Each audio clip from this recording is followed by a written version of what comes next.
ನಮಸ್ಕಾರ ಸ್ನೇಹಿತರೆ, ಈ ವಿಡಿಯೋದಲ್ಲಿ ಮಾಘ ಪೂರ್ಣಿಮೆಯ ದಿನಾಂಕ, ಶುಭ ಮುಹೂರ್ತ, ಆಚರಣೆಗಳು ಮತ್ತು ಇದರ ಮಹತ್ವವೇನು ಎಂಬುದನ್ನು ಹೇಳಲಿದ್ದೇನೆ. ಸ್ನೇಹಿತರೆ, ಮಾಘ ಪೂರ್ಣಿಮೆಯು ದಿನಾಂಕ ಫೆಬ್ರವರಿ 24ರಂದು ಆಚರಿಸಲಾಗುತ್ತದೆ. ಪೂರ್ಣಿಮಾ ತಿಥಿಯು ಪ್ರಾರಂಭವಾಗುವುದು ಫೆಬ್ರವರಿ 23ರಂದು ಮಧ್ಯಾಹ್ನ 3:33ಕ್ಕೆ ನಮ್ಮ ಈ ಹುಣ್ಣಿಮೆಯ ತಿಥಿಯು ಪ್ರಾರಂಭವಾಗಲಿದೆ ಮತ್ತು ಹುಣ್ಣಿಮೆಯ ತಿಥಿಯು ಮುಕ್ತಾಯಗೊಳ್ಳುವುದು ಫೆಬ್ರವರಿ 24ರಂದು ಸಂಜೆ 5:59ಕ್ಕೆ ಪೂರ್ಣಿಮೆಯ ತಿಥಿಯು ಕೊನೆಗೊಳ್ಳಲಿದೆ. ಹೀಗಿರುವಾಗ ಸ್ನೇಹಿತರೆ, ನಾವು ಈ ಮಾಘ ಹುಣ್ಣಿಮೆಯನ್ನು 24ರಂದು ನಾವು ಆಚರಿಸಬೇಕು. ಸ್ನೇಹಿತರೆ, ಈ ಮಾಘ ಹುಣ್ಣಿಮೆಯ ಮಹತ್ವವೇನಿದೆ ಎಂದರೆ, ಈ ಮಾಘ ಮಾಸದಲ್ಲಿ ನಮ್ಮ ಭಾರತ ದೇಶದಲ್ಲಿನ ಜನರು ಗಂಗಾ, ಯಮುನಾ ಮತ್ತು ಸರಸ್ವತಿ ನದಿಗಳು ಅಥವಾ ಸಂಗಮದ ನದಿಗಳಲ್ಲಿ ಅವರು ಪವಿತ್ರ ಸ್ನಾನವನ್ನು ಮಾಡಲು ಹೋಗುತ್ತಾರೆ. ಸ್ನೇಹಿತರೆ, ಮಾಘ ಹುಣ್ಣಿಮೆಯ ದಿನದಂದು ನಾವು ಯಾವ ಕೆಲಸಗಳನ್ನು ಮಾಡಬೇಕು ಎಂದರೆ ನೋಡಿ ಸ್ನೇಹಿತರೆ, ಜ್ಯೋತಿಷ್ಯದ ಪ್ರಕಾರ ಪವಿತ್ರ ಗಂಗಾ ನದಿಯಲ್ಲಿ ಸ್ನಾನವನ್ನು ಮಾಡಿದ ನಂತರ ನಾವು ಸೂರ್ಯದೇವನಿಗೆ ಶಾಸ್ತ್ರೋಕ್ತವಾಗಿ ನೀರನ್ನು ಅರ್ಪಿಸಬೇಕು ಎಂದು ಶಾಸ್ತ್ರದಲ್ಲಿ ಹೇಳಿದ್ದಾರೆ. ಸ್ನೇಹಿತರೆ, ಅಷ್ಟೇ ಅಲ್ಲದೆ ಈ ದಿನ ಸ್ನಾನ ಮಾಡಿದ ನಂತರ ದಲಿತರಿಗೆ ದಾನವನ್ನು ಮಾಡುವ ಸಂಪ್ರದಾಯ ಕೂಡ ಇದೆ. ಹೀಗೆ ಮಾಡುವುದರಿಂದ ಪುಣ್ಯಫಲ ಸಿಗಲಿದೆ. ಇಷ್ಟು ಮಾತ್ರವಲ್ಲದೆ ಎಲ್ಲ ದೇವತೆಗಳು ಇದರಿಂದ ಸಂತುಷ್ಟರಾಗುತ್ತಾರೆ ಮತ್ತು ಅವರು ಅವರ ಅನುಗ್ರಹವನ್ನು ನಮಗೆ ಕರುಣಿಸುತ್ತಾರೆ ಎಂದು ಹೇಳುತ್ತಾರೆ. ಸ್ನೇಹಿತರೆ, ಅದೇ ರೀತಿಯಾಗಿ ಈ ಮಾಘ ಹುಣ್ಣಿಮೆಯ ದಿನದಂದು ಧಾನ್ಯಗಳು ಮತ್ತು ಹಣ್ಣುಗಳನ್ನು ದಾನ ಮಾಡುವುದರಿಂದ ವ್ಯಕ್ತಿಯ ಎಲ್ಲ ತೊಂದರೆಗಳಿಂದ ಮುಕ್ತಿಯನ್ನು ಹೊಂದುತ್ತಾನೆ ಎನ್ನುವಂತಹ ನಂಬಿಕೆ ಕೂಡ ಇದೆ. ಅಲ್ಲದೆ ನಮ್ಮ ಪಾಪಗಳು ಸಹ ಇಲ್ಲಿ ಕಡಿಮೆಯಾಗುತ್ತವೆ ಎಂದು ಹೇಳಿದ್ದಾರೆ. ಇದಲ್ಲದೆ ಸ್ನೇಹಿತರೆ, ಮಾಘ ಹುಣ್ಣಿಮೆಯ ದಿನದಂದು ಗಂಗಾ ಸ್ನಾನ ಮಾಡಿದ ನಂತರ ಸ್ವಲ್ಪ ಕಪ್ಪು ಎಳ್ಳು ಮತ್ತು ಕುಶವನ್ನು ನೀರಿನಲ್ಲಿ ಸೇರಿಸಿ ನೈವೇದ್ಯ ಮಾಡಿ ಇದನ್ನು ನಾವು ಪೂರ್ವಜರಿಗೆ ನೈವೇದ್ಯವನ್ನಾಗಿ ಅರ್ಪಿಸಬೇಕು. ಹೀಗೆ ಮಾಡುವುದರಿಂದ ಪೂರ್ವಜರ ಆತ್ಮಕ್ಕೆ ಶಾಂತಿ ಸಿಗುತ್ತದೆ ಎಂದು ಕೂಡ ಹೇಳಲಾಗಿದೆ ಮತ್ತು ಅವರ ಆಶೀರ್ವಾದವು ನಮಗೆ ಸಿಗಲಿದೆ ಎಂದು ಹೇಳುತ್ತಾರೆ. ಸ್ನೇಹಿತರೆ, ಪೂರ್ವಜರ ಆಶೀರ್ವಾದದಿಂದ ಮನೆಯಲ್ಲಿ ಸಂತೋಷ, ಸಮೃದ್ಧಿ ಇರುತ್ತದೆ. ಸ್ನೇಹಿತರೆ, ಅದೇ ಸಮಯದಲ್ಲಿ ಕೆಲಸದ ಹಾದಿಯಲ್ಲಿ ಬರುವ ಅಡೆತಡೆಗಳು ಕೂಡ ದೂರವಾಗುತ್ತವೆ ಎಂದು ಹೇಳಿದ್ದಾರೆ. ಸ್ನೇಹಿತರೆ, ಈ ಮಾಘ ಹುಣ್ಣಿಮೆಯ ದಿನದಂದು ನಾವು ಯಾವ ಕೆಲಸಗಳನ್ನು ಮಾಡಬಾರದು ಎಂಬುದನ್ನು ನೋಡಿ. ಸ್ನೇಹಿತರೆ, ಮಾಘ ಹುಣ್ಣಿಮೆಯ ದಿನದಂದು ಹವನ, ಪೂಜೆ ಮತ್ತು ಇತರ ಧಾರ್ಮಿಕ ಆಚರಣೆಗಳನ್ನು ನಾವು ಮಾಡಬಹುದು. ಎಲ್ಲಕ್ಕಿಂತ ಹೆಚ್ಚಾಗಿ ಈ ದಿನದಂದು ಗಂಗಾ ಸ್ನಾನ ಮಾಡುವುದರಿಂದ ನಮ್ಮ ಎಲ್ಲ ಪಾಪಗಳು ನಾಶವಾಗುತ್ತವೆ ಮತ್ತು ಪಿತೃಗಳ ಆತ್ಮಕ್ಕೆ ಶಾಂತಿ ಸಿಗುತ್ತದೆ ಎಂದು ಹೇಳುತ್ತಾರೆ. ಸ್ನೇಹಿತರೆ, ಆದರೆ ನಾವು ಈ ಮಾಘ ಹುಣ್ಣಿಮೆಯ ದಿನದಂದು ಕೆಲಸಗಳನ್ನು ಮಾಡಬಾರದು. ಸ್ನೇಹಿತರೆ, ಹಾಗಾದರೆ ಯಾವ ಕೆಲಸಗಳನ್ನು ಮಾಡಬಾರದು ಎಂಬುದನ್ನು ನೋಡಿ.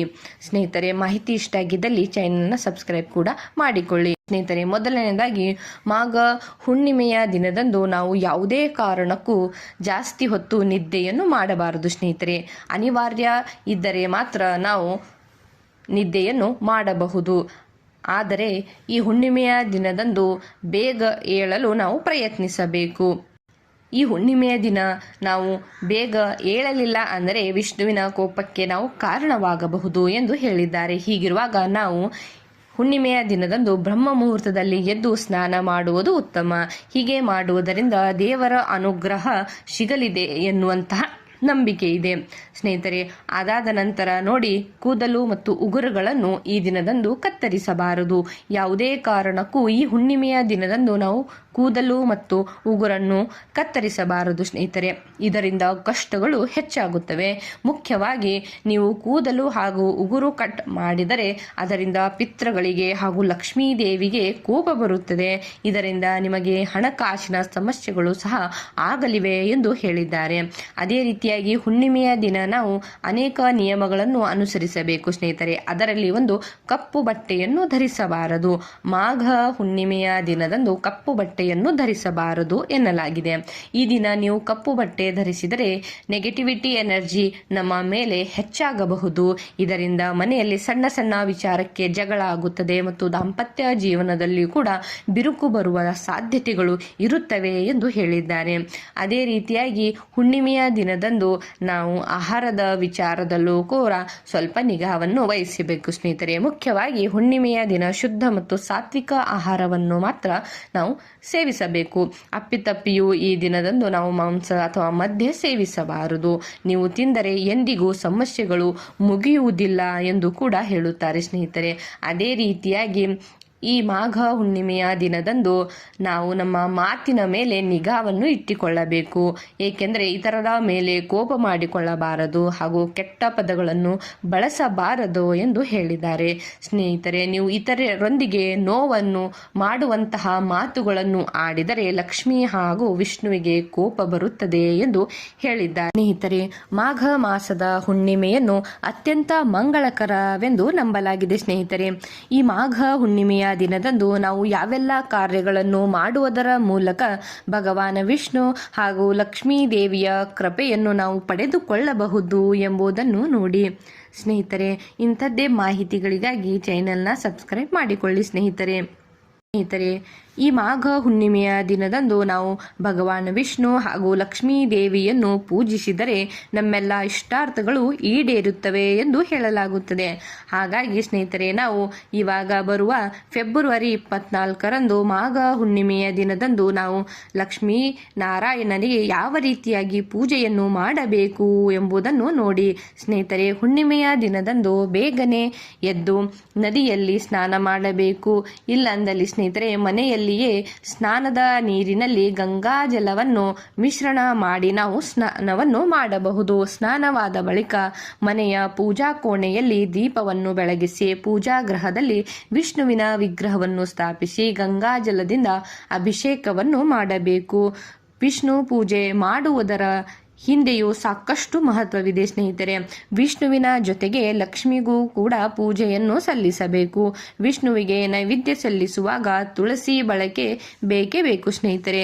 ತುಳಸಿ ದಳವನ್ನು ನಾವು ನೈವೇದ್ಯದ ಮೇಲೆ ಇಡಲಿಲ್ಲ ಅಂದರೆ ಆ ಒಂದು ನೈವೇದ್ಯವನ್ನು ವಿಷ್ಣು ಸ್ವೀಕರಿಸುವುದಿಲ್ಲ ಎಂದು ಹೇಳುತ್ತಾರೆ.